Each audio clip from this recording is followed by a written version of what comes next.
Muy bien, el día de hoy vamos a hacer un video para quinto año de secundaria del Colegio Mancio Varona y vamos a continuar con la explicación de los músculos. Bueno, en cuanto a la composición del músculo, vamos a tener que está formada por proteínas en un 20%. Por ejemplo, tenemos proteínas contráctiles, como dice ahí, actina y miosina, proteínas estructurales, nebulina, miomesina y la distrofina, y proteínas reguladoras como la calmodulina, que solamente se encuentra en el tejido muscular liso, y es una proteína que es la fijadora de calcio en la contracción muscular del tejido muscular liso. El músculo también está formado por agua 70%, glucógeno 4%, tiene ARN, ADN y la mioglobina que transporta el oxígeno por el músculo. Tiene triglicéridos 9%, tiene ATP y la fosfocreatina como fuente de energía. Ahora, la fosfocreatina, ¿por qué? Porque, bueno, básicamente lo encontramos en el pescado. Y fosfocreatina, el grupo fosfato, fosfo, mírenme, ahí está el fósforo, se va a unir al ADP, al adenosín difosfato, y va a dar lugar al ATP, y el ATP y esa energía para la contracción muscular. Mientras que la creatina, mira, se degrada en forma de creatinina, que se va a eliminar por la orina. Cuando la creatina se incrementa, me indicaría una falla renal. Bueno, cuando hablamos de la fisiología de la contracción muscular, primero tenemos que saber en qué consiste la unión neuromuscular. Entonces, la unión neuromuscular consiste en la unión, como dice ahí, de una neurona motora y lo que está abajo, bien grande, de una fibra muscular. Entonces, ¿cómo está formado una unión neuromuscular? Por una neurona motora y una fibra muscular, nada más. Y además tenemos que saber en qué consiste una unidad motora. Una unidad motora, como dice ahí, está formada por una neurona motora, ahí está, y muchas fibras musculares que ves abajo. ¿Ya? Entonces, ¿cómo está formado una unidad motora? Por una neurona motora y muchas fibras musculares, como ves allí. En cuanto a la fisiología de la contracción muscular, vamos a ver que en la parte izquierda, donde dice contracción, cómo se va a dar la contracción. Entonces, para que haya contracción muscular tiene que haber tres componentes. Tiene que haber el impulso nervioso, tiene que haber calcio, como está que está en rojito, y tiene que haber ATP como fuente de energía. Bueno, el impulso nervioso viene descendiendo por la neurona motora, ¿no? Que va a hacer contacto obviamente con la membrana de la fibra muscular, que se llama sarcolema. Entonces, cuando viene el impulso nervioso, ya a nivel del axón terminal, ahí dice botón terminal, entonces se va a liberar un neurotransmisor que se llama acetilcolina para ayudar a transmitir el impulso nervioso. Muy bien, y el impulso nervioso atraviesa y sigue el recorrido de la membrana. Vemos ahí la flecha roja que es el impulso nervioso para luego ingresar por el túbulo T, que es una invaginación del sarcolema. No hay que olvidar que la acetilcolina que quedó ahí será degradada por una enzima que se llama acetilcolinesterasa. ¿Ya? Entonces, una vez que el impulso nervioso llegó al túbulo T, entonces llega allí y básicamente cuando llegó ahí, el retículo sarcoplámico, mira lo que hace, me libera el calcio. El retículo sarcoplámico libera el calcio y ese calcio será captado por ¿quién? Por la troponina C, que se encuentra en los miofilamentos delgados de actina, como está ahí. Por eso que dice ahí, el calcio se une a la troponina C. ¿Sí? El calcio será captado por la troponina C, que se encuentra en los miofilamentos delgados de actina, y es en ese momento donde los bastones de la miosina se unen, las cabecitas se unen a la actina, como vemos abajo, miren, vemos allá abajo, se unen, y prácticamente vemos ahí que los miofilamentos, y se da obviamente la contracción muscular por la energía que se encuentra ahí. El ATP va a hacer que se acorte la sarcómera y se dé la contracción muscular.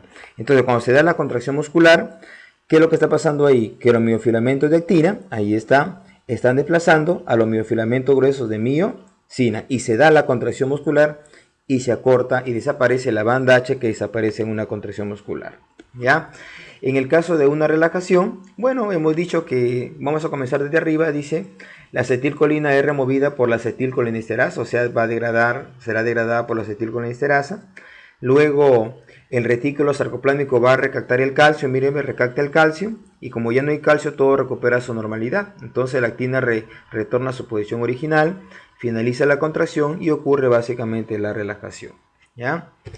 En cuanto a los tipos de contracción, hay tres tipos. La contracción isométrica, iso significa igual, métrica significa medida, significa que va a haber una igual medida del músculo, ¿no? Entonces, ¿qué significa? Que va a haber un acortamiento mínimo del músculo, como dice allí. Es decir, conserva casi la misma longitud. O sea, casi no hay casi no hay contracción porque es isométrica, igual medida. Lo que sí va a haber, aumenta su tensión, ¿ya? Entonces la isométrica, hay acortamiento mínimo del músculo, es decir, conserva casi la misma longitud, pero aumenta su tensión, ¿sí? Si hay gasto de energía, por ejemplo, llevar libros con los brazos extendidos, ¿ya? Y la contracción isotónica, iso significa igual, tónica viene de tensión o significa igual tensión. Entonces, en este caso, el músculo sí se acorta, si hay movimiento y la tensión se mantiene constante y sí va a haber gasto de energía. No te olvides, en la isométrica, igual medida del músculo, no hay contracción o mínima contracción, pero la tensión aumenta. En cambio, en la isotónica, el músculo sí se acorta, sí va a haber movimiento, pero la tensión se mantiene constante. Y luego viene la contracción espasmódica, que es una respuesta rápida y sacudida a un estímulo, ¿ya? Y luego viene el periodo de contracción que lo hemos dicho. El periodo de latencia básicamente es el lapso de tiempo entre la aplicación de un estímulo y el comienzo de la contracción muscular. El periodo de contracción depende de la contractibilidad y el periodo de relajación depende de la elasticidad. Vamos a hablar de los músculos más importantes. Tenemos el sartorio, que es el músculo más largo del cuerpo, ¿sí? También lo llaman músculo del sastre, se encuentra en la cara anterior del muslo, es el músculo más largo del cuerpo. El músculo del estapedio es el músculo más pequeño del cuerpo, está insertado al músculo del estribo, está insertado al hueso estribo que se encuentra en el oído medio, ¿ya? Luego tenemos el músculo frontal que arruga la frente, el superciliar o prócer que está entre el entrecejo, por eso cierra el entrecejo, el músculo occipitario en la parte posterior del cráneo, tira el cuero cabelludo hacia atrás, el músculo temporal que es el músculo de la sien, el músculo orbicular de los ojos, que es el músculo del guiño, el músculo orbicular de la boca, que es el músculo del beso, el cigomático mayor, miren, músculo de la alegría, representa un 60% de la alegría. Luego tenemos el músculo triangular de los labios a nivel del mentón, que es el músculo de la tristeza, el diafragma, que es el principal músculo de la inspiración en un 70%, y a nivel de la nuca encontramos el trapecio para escalar y también encontramos al esplenio. En los músculos de la prensa abdominal, o sea, a nivel del abdomen, sirven para defecar, para orinar y para el parto. ¿Cuáles son? El transverso del abdomen, el recto anterior, el piramidal, el oblicuo mayor externo y el oblicuo menor o interno. Ahí está. En el escroto o bolsa escrotal se encuentra el músculo cremaster, ¿verdad? Para elevar el testículo cuando hay frío o cuando hay erección. Y luego tenemos los músculos de la pata de ganso, que se encuentran en la parte lateral de la rodilla. Entonces, en la pata de ganso está formada por tres músculos: el recto interno, también llamado grácil, el sartorio y el semitendinoso. Repito, la pata de ganso está formada por el recto interno grácil, sartorio y semitendinoso. En los músculos del muslo, vamos a ver, en el muslo tenemos el tensor de la fascia lata, que sirve para pararse con un solo pie, el ilios psoas o psoas ilíaco, que sirve para iniciar la marcha, el glúteo mayor, que es el extensor del fémur, y permite también la aplicación de inyectables intramusculares. Y en los músculos de la lengua encontramos 17 músculos. 8 son pares y un impar, pero el músculo impar se llama lingual superior. Cuando yo te pregunte cuál es el músculo impar de la lengua, el lingual superior. En la lengua también tenemos el geniogloso, el estilogloso, que es un músculo que retrae la lengua. Y en los músculos de la pierna encontramos el tibial anterior, que de ahí lo vamos a ver. Y además encontramos en la parte posterior unos músculos que se llaman gemelos o gastrocnemios, que son dos, bueno, gemelos o gastrocnemios. Y el sóleo, que tiene forma de suela de zapato, pero hay que decir que los gemelos y el sóleo forman los músculos del salto y la marcha. Cuando yo te pregunte cuáles son los músculos del salto y la marcha, serían gemelos y sóleo. Tenemos músculos de la cabeza, vamos a comenzar desde arriba en la parte derecha. El músculo depresor de la ceja, ahí está. Tenemos el músculo orbicular del ojo, porción palpebral, ahí está. Tenemos el músculo elevador del labio superior, el músculo cigomático menor. Tenemos abajo el músculo risorio o risorio de Santorini. Tenemos el músculo depresor del ángulo de la boca. Y en la parte izquierda tenemos el músculo orbicular de la boca, es el músculo del beso, habíamos mencionado. Ahí tenemos el músculo cigomático mayor, mírenme, que sirve para la alegría en un 60%. Y tenemos el músculo elevador del ángulo de la boca, etc.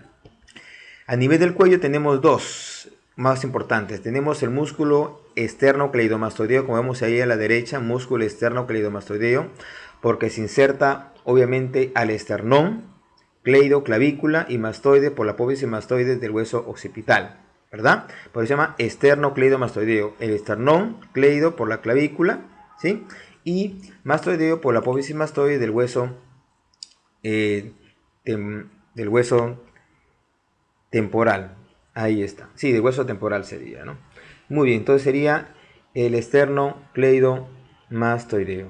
Muy bien. Y además tenemos el músculo en la parte izquierda, el músculo escaleno anterior y el músculo escaleno medio.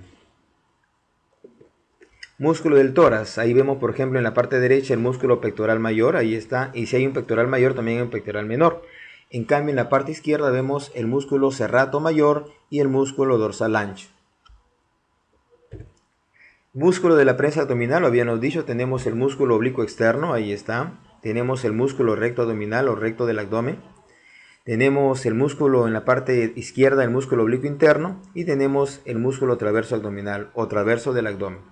Sirven para la defecación paramisional, ¿verdad? Y para el parto. Músculo del miembro superior, vemos ahí desde el músculo deltoides que forma el hombro, ¿ve? Músculo deltoides, músculo bícebraquial, músculo brachioradial, músculo flexor radial del carpo, músculo flexor superficial de los dedos, músculo flexor cubital del carpo, y finalmente tenemos los tendones de los músculos flexores de los dedos en una visión anterior. Y en los músculos del miembro inferior tenemos en el dibujo izquierdo el músculo del bíceps femoral, ahí está. Así como hay un bíceps braquial, también hay un bíceps femoral, ahí está. Músculo semimembranoso, ahí está. Músculo semitendinoso, indica la flecha. Y el músculo recto interno que también se llama grácil, músculo recto interno o grácil.